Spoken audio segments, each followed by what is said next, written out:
everybody. Good morning. It is the Sunday after not so good Nashville Predators performance. I'm David. And I'm Charlie. Welcome to the Sauced Hockey Podcast. What do we got on today's show, Charlie? We're going to recap the last two Preds games that we haven't covered yet. Last night's loss to the Ducks. Anaheim Ducks. And Thursday night's win, Shaky although messy win. Against the Sharks. Back-to-back against the San Jose Sharks. Okay. What else? And then the biggest NHL Blockbuster trade since when? I don't know. I was trying to remember who would be someone equivalent to Mikko Rantanen. If you haven't heard the news yet, this is one of the top 5 players in the National Hockey League right now, and he was just traded. So we'll get more into that later. But I don't know. What do you guys think? When is the last big trade like this? Joe Thornton, maybe? Joe Thornton? I don't remember to the Sharks? that trade. I don't know. Okay. And then we'll do our featured cards. Mm-hmm. And then stick around on Twitch if you want to go to our Twitch stream. Those of you watching and following along on YouTube. When the YouTube stream ends, head over to Twitch and we just watch some recap videos, things like that. All right, well, let's start, I guess, with Thursday night's game. So this was game 2 this week against the San Jose Sharks. We played it against San Jose in Nashville on Tuesday night, which we already covered was the largest franchise comeback in the history of the Nashville Predators. And Thursday night, we go play the same team in San Jose. What were your main takeaways? At first, I love the fact that this was our first time playing against Askarov. Yes. Some people are calling it Our top goalie prospect that we traded to San Jose this past summer after signing Saros. for David Edstrom, Magnus Krona. Yeah, and mostly it wasn't because we wanted to get rid of Askarov and we wanted these other assets. It was because Askarov asked to be traded. So far, it's looking like out of that trade, the biggest part for us has been Edstrom so far. Edstrom looks good. A lot of people rank him as the number 1 prospect on the Nashville Predators roster. So exciting future for him, especially when you consider that Svechkov, who's only 21 years old, another center, is playing with the team now and playing well. Edstrom is another big center with a bright future. So, we are famous for drafting and developing good defensemen, but maybe we've got a couple forwards in the pipeline now. Yeah. Now, I think a lot of people were expecting to see the Saros versus Askarov duel because we hung on to Saros and let go of Askarov because he wasn't happy with us signing an 8-year deal to Saros. What happened, though? We didn't get to see it. No, we didn't get to see it. The Preds decided to keep Onunen in, which I think made sense. He came in relief of Saros in the first game. Saros was pulled after letting in 4 or 5? 4. Yeah. And Onunen came in and he let in the first shot they took and then didn't let in any more goals the rest of the game. So I think it was, the smart decision going into the game. And probably, too, it took some of the drama off. Saros versus Askarov, here we go. Which, by the way, we've always debated about Askarov's name. Mm-hmm. Supposedly, the right way to say it in Russian would be Yaroslav Askarov. Uh-huh. And when he first came here, he was correcting people. He wanted the media to say Askarov. But apparently, recently, he's changed his mind and now wants to go by Askarov. So that's a new development, but that's what I had already been automatically saying, so I think it's going to be easier for me. But I noticed some of the media has been struggling with it because they all switched to saying Yaroslav Askarov. Now they have to go Askarov. So anyway, what notes do you have from that game? See, right off the bat, the first 3 minutes or something, right? Yeah. We scored 3 goals, right? I don't know if it was in the first 3 minutes, but definitely the first half of the first period. We got 3 goals within a 3-minute span. It was all bang, bang, bang. Preds up 3-0. I was like, whoa, okay. Especially because we started really slow in the game on Tuesday. We had to come back, right, after going down 4-0. And so, or 4-0, 5-0? 4-0, yeah, 4-0. I think a lot of people were looking all right, Nashville Predators need to show up and start with their best play from the beginning of the game this time. And we did. Yeah, we did. But then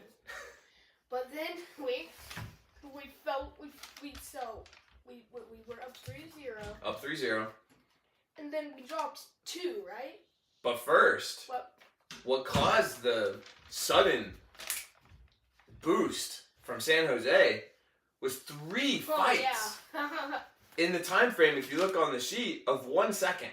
Now, not 3 fights that broke out simultaneously. Former Nashville Predator Luke Kunin comes out and fights against Cole Smith. And I think that's just like okay, we're down 3-0 in the first. We got to get a different kind of energy in here. That's pretty normal in hockey. It's one of the tough guys on your team will go fight one of the other players and see if he can get the whole team behind a little boost of energy. And then McCarron just so they clean up that fight, get the guys in the penalty box, and drop the puck before the clock even starts again. McCarron drops his gloves and fights. And then him and Goudreau, I think. Barclay Goudreau. Yeah, Barclay Goudreau. Yeah. They fight, which I think all 3 fights, the Predators kind of had the upper hand, which was good because we kind of didn't in some of those Minnesota Wild fights. But the Preds looked good in these Sharks fights. And then less than a second or a second later off the clock. Yeah, we actually dropped the puck that time, and the play actually started for 1 second. 1 second. And then LaRue started going at it with Ty Dellandrea. LaRue said, no, I can't let my buddies sit in the penalty box by themselves. I got to go join them. You know, they had a party in there in the Minnesota Wild game. I think he just wanted to keep that going. So LaRue gets in there, fights too, which is fine. You're like, okay, you know what? We can score goals. We can fight. We can do it all. Unfortunately, it got us distracted, and now the Sharks come back and score 2. So now we're only up 3-2, but then the Preds turn it back on, which was great. And we get 2 more goals. 2 more goals. And take a 5-2 lead. So now it's looking pretty solid. We're like, okay, we got this one in the bag, got our 3-goal lead back, all good to go. For a minute, but we're fine now. Fine now. Sharks come all the way back to tie the game, 5-5. And I'm going, oh my gosh, what are we going to do? You know, now it's like, it's a flip-flop of Tuesday's game. Now we're going to let them come back and win. But somebody saved the day for us. Who was it? Fedor Svechkov. What a beast. He's looking so good. He comes in, gets the game-winning goal. And we don't get an empty netter, right? No, just finishes 6-5. Yeah, finishes 6-5. That third line is amazing right now. Yeah, they're playing really good. Novak, Svechkov, LaRue. Yeah, they look great. LaRue adds just like a little spice on the line. He's got hits and stuff. He plays hard. And Novak and Svechkov are both super talented. Svechkov's big, strong. He's going to the net. Novak's making really shifty plays. He looks like he's found his confidence. So they look good. Preds win again. Keep their win streak alive up to, that was 5 games in a row. So biggest streak in a while. Really fun to watch. And the 2 games this week were super exciting. But that's not the way you want to play if you're going to continue to have success in this league. You don't want to be giving up so many goals. It looked like we just forgot to play defense. I don't know what happened there. But we were scoring, which was exciting. Svechkov even said in an interview that if it were up to him, he likes those games. He'd rather all the games be like that. He said, it's good for the fans. It's exciting to watch. We score goals. They score goals. We fight. Hopefully we win more than we lose. It's good, fun hockey. But I think Coach Brunette would probably rather it not be that style of game. Agreed? Probably, for sure. So, you know, coming out of that game, we're feeling pretty good. We're like, okay, 5 games in a row. Could be better. We get the defense going. You know, goalies are letting in a lot. We just had a podcast a couple weeks ago. We were talking about how our goalie tandem, Saros and Annunen, are one of the best in the league. But lately, these last couple of games, not so much. So you want to see better from your goalies. You want to see better from your defense. A couple players, particularly Brady Shea, I think, has been noticeably not good. So we'd like to see better there. But we're feeling good. We're on a 5-game win streak. And going into last night's game against the Ducks, how did we look in the standings for all the Nashville Predators fans out there? So like early in the day before the game, so it's the middle of the day actually. We were looking at the standings, and if we won and the Kraken lost, the Ducks were ahead. The Duck and the Kraken were in the 2 spots ahead of us. And if the Kraken lost their game and we beat the Ducks, we would hop both of them. Yeah, we had the chance yesterday right to maybe jump 2 of the teams ahead of us, which would just be huge. So big in where we're at right now with the hole we've dug from the first half of the season being so bad. You really have to start taking advantage of these opportunities to beat the teams that are ahead of you and start taking those strides towards being a playoff team, if that's the goal, which it sounds like everybody still wants that to be the goal. So earlier in the day, the Kraken ended up winning their game. So now that's out of reach, but we can still leapfrog the Ducks. We're playing the Ducks. That's the team ahead of us. Those are games when you're in a position like this, you kind of have to win. Every time you lose one, it's going to set you that much farther back. And we lost. We had a rough game last night. Ducks looked good. They're a really young team.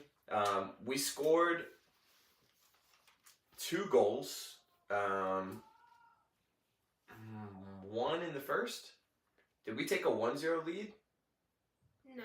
They took the 1-0 lead and we tied it up. We didn't lead. We never led in the whole game. Oh man, that's rough. And at the end of the first period. Oh, that's right. They got the first 2-1. 2-1, but then they switched their goalie, right? Yeah, because Gibson got hurt to some upper body injury, and they put Dostal in. I think I would have rathered us got to finish the game against Gibson. Yeah. Dostal looks good.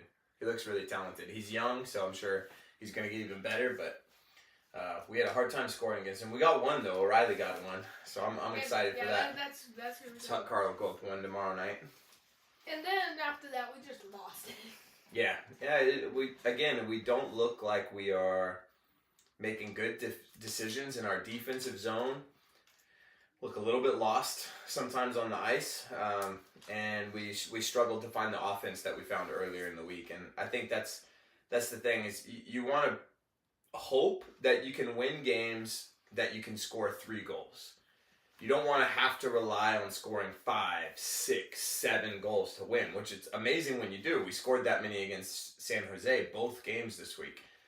But when the average, goals against in the league is about 3, you want to say, okay, we got to plan on scoring 3 and limiting them to 3 or less. I think that's a solid strategy for winning the games, and of course we let in 5. Saros had a rough night. Yeah, his numbers lately are down. Yeah, he's definitely in a slump. I don't know if that means they're going to start playing Onanen more, but Onanen also let in quite a few against San Jose. So, but apparently we trusted in Saros because we didn't pull him that whole game. I think. No, and he did make some big saves.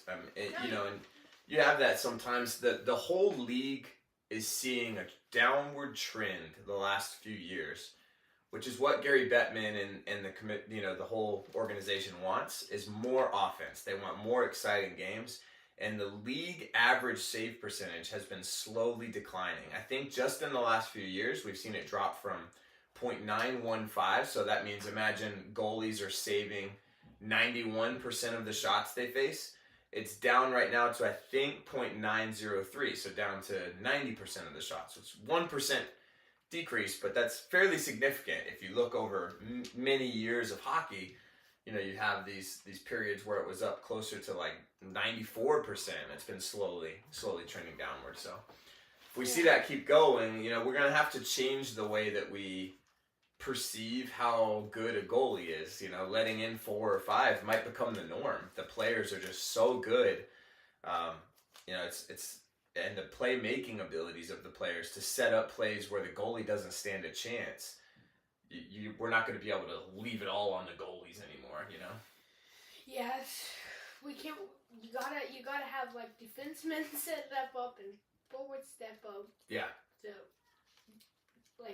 everybody matters. You can't leave it to the goalies. That's right. When a team scores, it's the whole team's fault. I played goalie growing up, and I remember being frustrated when another team would score. Like, oh, I let my team down. But I had a coach tell me when I was young, and it stuck with me forever, that when you let in a goal as a goalie, yeah, you want to learn from it and see if you can do something to save it next time. So hopefully you make a big save and help your team. But remember that you're just the last line of defense. It had to get through every other player first before it got to you. So when our defense and our forwards aren't doing their jobs defensively, they're allowing the other teams to set up a play, and Saros or Ananen lets in the goal. We can't just hold it all on Saros and Ananen. So that's a great point. What other notes do you have from the game last night? Something that Which was a late one. Charlie was up late with me last night. We watched the whole thing. Puck drop was 10 p.m. Eastern time, so that was a rough one. The Sharks game on Thursday was puck drop 10:30. Yeah, that was even worse. But I remember going into the game, that cool streak, tied for longest in the NHL. Marchessault and Forsberg had a 10-game point streak. Yes. Tied for longest in the NHL. We had 2 players at the top. Was awesome. But especially Scoresberg is on fire right now. He's on fire. He's had an incredible month. I think as of last night, number 4 in the NHL since, what'd they say, December 10th? Something like that. Something like that. So in the last couple months, Forsberg is showing that elite level playing that we're used to. He went on that long goal scoring drought. But even during that drought, he was racking up assists. So Forsberg, as usual, one of the elite players in the league. So that's super fun to see as Preds fans. And Charlie's got his Forsberg jersey on in support. That's his favorite thing to wear. Ugh. Forsberg. Yeah. As we call him, Scoresberg around here. Okay, is that it from your notes last night? Yeah. So let's get to, I know some of you may be here to think, oh, Hockey Mama says, I was soccer goalie as a kid, and my coach told me the same thing. Has to get past everyone else. Yes, exactly. So all the goalies out there, or anyone playing any team sport, when you make a mistake and you let one in, it's just good to remember that it's not all on you. There are lots of other players on your team that could have made some kind of stop and didn't. So it's always good. Thanks for watching, Hockey Mama. So let's go into now this Blockbuster trade that went down on Friday night, which I saw lots of people in the media talking about. Why did it have to happen on Friday night? Couldn't you do this on Tuesday morning or something? But the way these trades work is they're always in talks with each other. The general managers that are looking at trading these players, they're constantly reaching out to other teams and seeing where the interest is, what they might have to offer. And then they slowly come together and a move happens. Sometimes I think they think about what kind of schedule the team has. Like, okay, they're going to play tomorrow or not tomorrow. But often not. We've seen players be out at warm-ups and get called off the ice because they just got traded. So it just happens when it happens. They don't necessarily wait for the most convenient time. Insane. Once a deal's done, the news breaks and it's off. So let's break down this trade, Charlie. What happened? So it was a 3-way trade between the Avalanche, the Hurricanes, and the Blackhawks. A 3-way trade, which right off the bat, one of my sons asked me, wait, how can you have a 3-way trade? And I explained it, well, I have something that he wants, he has something that you want, and you have something that I want. And so we pass off each other's items, and we're all happy in the end. So this is what you get. And sometimes in these 3-way trades, there's always this one team that doesn't seem to get as good as what the other team's got. So they're usually involved for other reasons, which we'll see for the Chicago Blackhawks in this case. Okay, so the Hurricanes acquired Mikko Rantanen from the Blackhawks.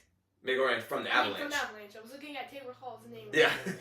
In his face, but Mikko Rantanen. Mikko Rantanen, who is top 5 in the league in points. One of the best goal scorers in the league.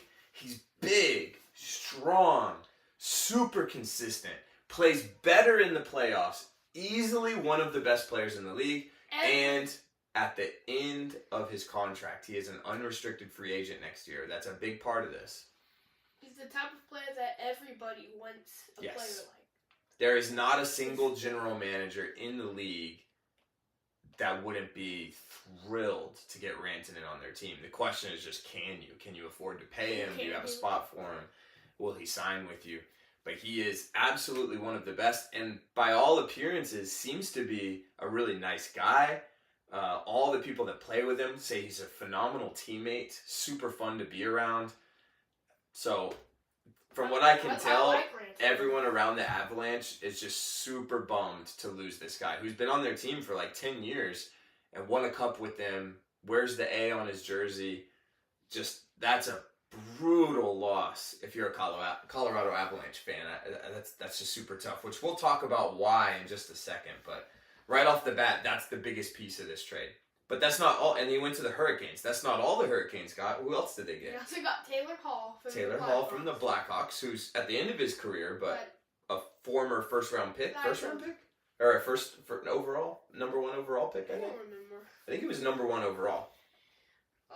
He's like a nice, wise veteran. Yeah, exactly. For any young guys. When you're wanting to add depth for a Stanley Cup run, that's a great piece. And then Avalanche received Jack Drury and Marty Nakis from the Hurricanes, a second-round pick in the in this year's draft, a fourth-round pick in the 2026 draft from Carolina, and it looks like Carolina also got one of Chicago's prospects, Niels Juntorp, which I'm not aware of anything about him, so I'll have to read up some of his information. All of those so two that's teams, what Colorado and Chicago those two got. teams got something good. If you're Colorado, I feel like getting Marty Necas, who started this year as one of the best players in the league, dropped off a little since then, but is still having a career season. And Jack Drury, who's a promising young forward, center, right? I think he's a center. I think that's good. And a couple of picks, but not great for Mikko Rantanen. I would have wanted more. Yeah. But good but not great. Okay, now what does Chicago get in all of this? Out of those teams getting something good, all Chicago gets is a third-round pick in this year's draft and 50% of Rantanen's $9.25 million salary. Chicago agreed to take on half of Rantanen's salary, and all they got in exchange was a third-round pick that also happened to be their third-round pick that they had traded away already, and they got it back. I mean, what? And they lost Taylor Hall. What are we doing if you're Chicago? The only thing I can explain maybe is that they knew they wanted to move on from Taylor Hall. We're happy to get anything back. Can afford to pay the money because their salary cap's not full. But gosh, what a strange deal. If you're a Blackhawks fan, you got to be going, what in the world? Why are we a part of this trade? What do we have to do with this? We lose Taylor Hall and basically get nothing back and have to pay another player's salary. That's crazy. The team gets salary. That's all they get. That's all they get. So why do you think Colorado moved on from Mikko Rantanen? What's your opinion on this? Why did they trade off one of the top 5 players in the league? Because, well, they probably can't. I don't know if they are thinking about signing his contract, signing him again, because he's going into UFA and he's really expensive to sign. Yeah, I think this all kind of goes back to Leon Draisaitl's deal that he signed. Was that 2 seasons ago now? Maybe. I think he's in the second year. Draisaitl signed an extension, and who I would argue is maybe a little bit better than Rantanen. Would you say Draisaitl? Just this season, definitely. This season for sure. Draisaitl might be the best player in the league this season. Maybe like the last couple of. But over the last few, yeah, maybe you could argue Rantanen. So it's really close, which means Rantanen should be able to sign about as good of a deal as Draisaitl, and his was big. I think it was what did we look last night? Maybe $14 million per season. So a really large contract. So I think maybe it's that Colorado looked ahead and saw what Rantanen was going to be asking for. knows that pretty soon they're going to have to pay up on Cale Makar, who is going to sign, got to be the biggest defenseman contract ever. He's our generation's Bobby Orr. He's that good, right? Then you have Nathan MacKinnon already getting paid a lot of money. I think they must have just decided they can't afford to keep them both, right? Yeah, for sure. I think that their team, if they tried to pay up to afford all of that, sure they might have like their first guys are really good, but then the rest of their guys, they can't sign anybody too good. And everybody's already saying that the Avalanche's depth is not very strong. That once you get past that first line of MacKinnon and Rantanen and Makar and all these guys, that the rest, there's a big drop-off in performance. So maybe they're looking at it that way and going, we can't keep this guy and build a winning team. And I don't know if that's right or not, but if it's right, then trading him now makes the most sense. Because if you wait until this summer, he gets to sign wherever he wants and you get nothing back. So I think when you have a player that valuable and you don't think you're going to be able to keep him, it is the smart move to get rid of him. But gosh, that hurts if you're an Avalanche fan or if you're an Avalanche player. I watched an interview with Nathan MacKinnon this morning after last night's loss. They lost yesterday afternoon to the Boston Bruins. And he said, first off, I rather would have talked about this at a different time. It sucks to do it right after a loss. You know, I'm already sad about the loss, he said, but I'm just blown away. He said, this just took me by surprise. I never thought he would actually leave.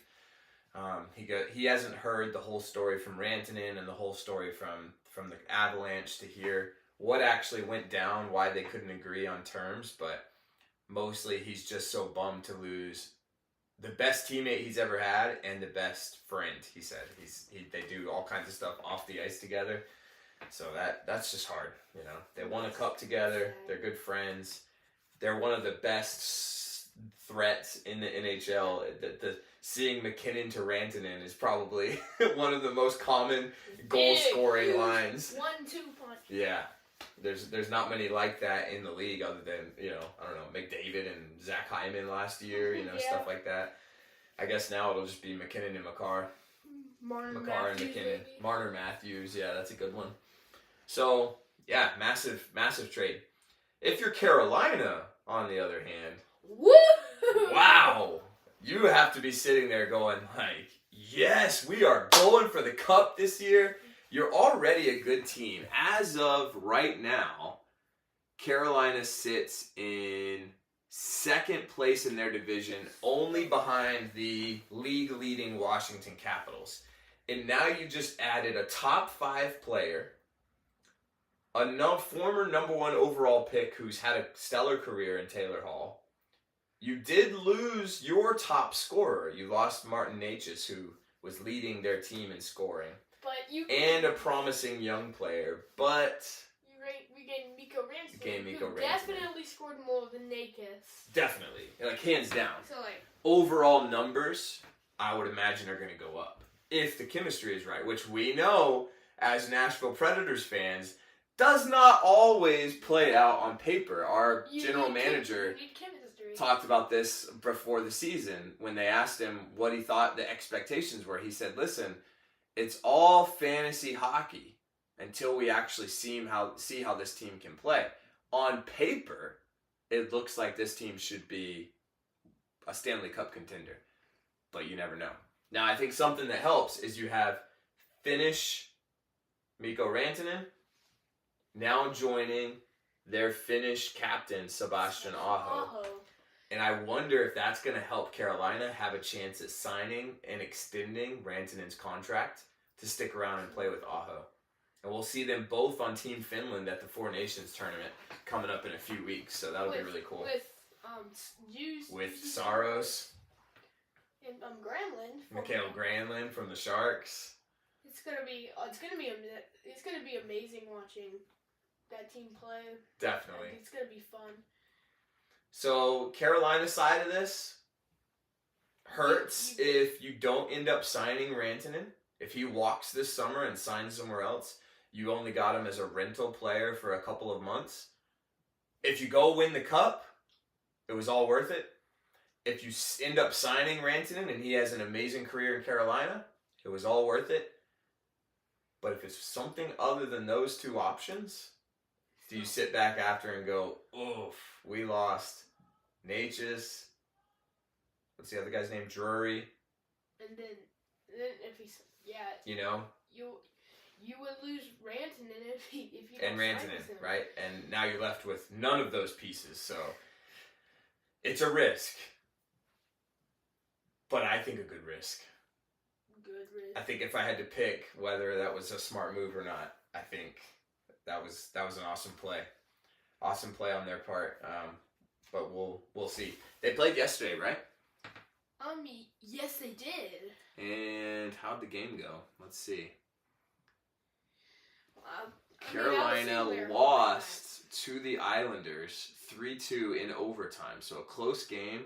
Goal from Roslovic, assisted by Kakanyemi and Orlov. Goal from Aho, assisted by Chatfield. So they had a 2-0 lead. Lost it in the first, still 2-1. Anders Lee ties it up in the third, 2-2. And then Brock Nelson takes it in overtime. So close game. The new players didn't get a chance to shine. I did see this is cool. Roslovic gave up his number for Mikko Rantanen and then scored a goal with his new number. So I think that was good karma coming back to him, you know, that he allowed his new teammate to take his number and it came back to be helpful. So yeah.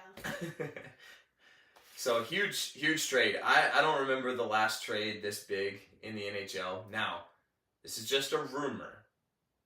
But for the Colorado fans out there that are sitting going, why in the world did we do this? You did end up with a net lower use of your cap space.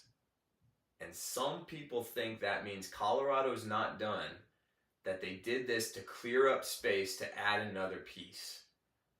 And the rumor I'm hearing is who? Do you remember? No. Sidney Crosby. Oh yeah, you did tell me this. What do you think of Sidney Crosby going to the Colorado Avalanche? It sounds cool and all, but honestly, I don't think I can watch it happen. Like, the Penguins giving up Crosby, sounds crazy. Yeah, but it does. It can happen. It can happen. Gretzky didn't always play for the Oilers and Kings, you know? Lemieux now only played for the Penguins, right? Yeah, I think so. So maybe Crosby's going to follow in his footsteps and retire a Penguin. But so Penguins leadership has come out in the last couple weeks and say, everyone is on the block. We are willing to make any moves because they know that their future is just not bright. But if you just look over a couple cities away at what the Washington Capitals have done with Ovechkin, who is the same age as Sidney Crosby or even a little bit older, they've somehow continued to build a super promising Stanley Cup contending team who have even more great prospects coming up through their pipeline. They're going to be good for a long time, it looks like. Yeah, well, we were talking about there after the World Juniors ended about some of the guys they have, like, you know, with Ryan Leonard, captain. A lot of people think he'll end up playing for the Capitals this year. He could definitely Join them before the Stanley Cup run. You know? Yeah. Who else? Hudson. Cole Hudson. Cole Hudson they have coming up, which his brother Lane Hudson is killing it with the Canadians. And leading rookies. Cole killed it in the World Juniors. And Cole killed it at the World Juniors, absolutely. So you can't help but look at it and go, maybe Penguins kind of messed this up. It's got to be so hard to be a general manager and be in charge of making all these decisions for how your team can win right now, while also not just screwing your team over for what's going to look like in 5 to 10 years, and making sure that your team can stay competitive for a long time, which I think the Preds have done really well. The Nashville Predators organization, we've made the playoffs almost every year of the team's existence, right? Uh-huh. We went for a long, long time without missing the playoffs. Since 2015 or something. The only time we've missed the playoffs was in 2023, I think. That's pretty impressive. But that was the Milwaukee Admirals. Yeah. So it would have been hard. Yeah. So for sure. we'll have to see what happens with the Penguins, but Crosby to the Avalanche, that would be crazy. That, putting him with Nathan McKinnon and Cale Makar and stuff, it kind of reminds me of like the Peter Forsberg, Joe Sakic timeline, of the Avalanche winning the cup. So we'll see how that goes. But the loss of Rantanen, it's got to hurt. Okay, are we ready for featured card of the day? Okay. What you got? Featured card. Here it is.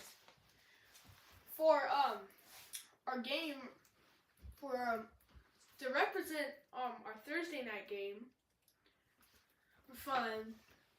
Or Askarov's revenge game. Oh. No other than Askarov. Yaroslav This is- Askarov. The 2023-24 SP hockey set, and it's a rookie authentics card. Hold it nice and still for All us. the blue. Oh, that looks awesome. It's from that Chicago sports card store. Oh, that's right. That was the one we picked up in their $1 box, right? Yes. That's cool. Okay. I think we got a couple more coming in here. Boys, you got some featured cards for us? Yes. Who wants to go first? I'll go first. All right, here comes Sully. Mitch Marner Allure. Oh, Mitch Marner. Any particular reason you picked that card today? Hold it nice and still for the camera. Just like that one? Yeah. It's a new addition for you? Yeah. Yeah, that's a cool one. He's Marner. a good player. All right, what do you got, Augie? Philip Forsberg. Go ahead on up there. Show it to the camera. Philip. Back it up just a little bit so it can focus in on it. Put it right in the middle. Where's that? Right here. Yeah, that's good. Well, no, it's not. That's good enough. Come here, Augie. Okay. You want to tell them about your big game yesterday? Oh, yeah.